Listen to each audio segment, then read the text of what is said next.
মুজাহিদের নারায়ে তাকবীর।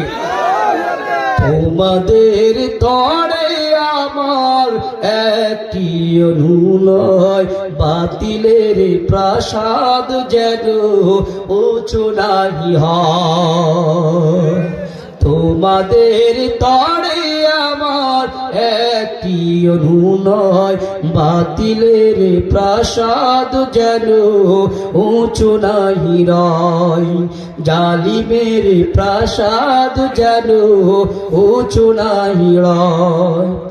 আমি চলে যাব হয়তো আগে, বিজয়ের পাবনা কোষাদ। ক্লান্ত দুটি চোখ দিয়ে তোমাদের দেখব জিহাদ। সেই জিহাদে বীরের বেশে ছিনিয়ে আনিবে বিজয়।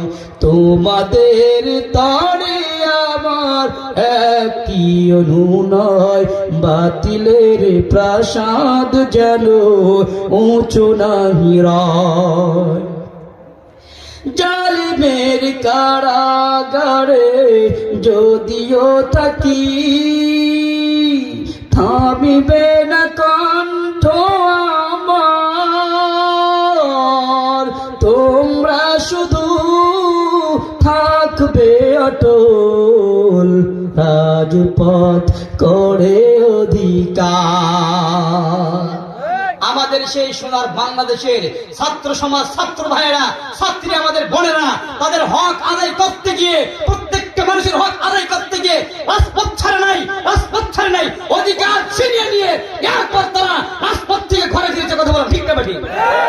আমরাও প্রয়োজনে ইসলামের সাথে, ইসলামকে রক্ষা করতে, বাতিলকে পরাজিত করতে আল্লাহর সৈনিক হয়ে রাজপথ ছাড়বো না। কথা বলেন ঠিক না ঠিক? জালিমের কারাগারে যদিও থাকি, থামিবে না কণ্ঠ আমার। তোমরা শুধু থাকবে অটল, রাজপথ করে অধিকার। তোমাদেরই বিজয় দেখে শান্তি পাবে হৃদয়। তোমাদের তরে আমার একটি অনুনয়, বাতিলের প্রাসাদ যেন উঁচু নাহি রয়। মারহাবা বলেন।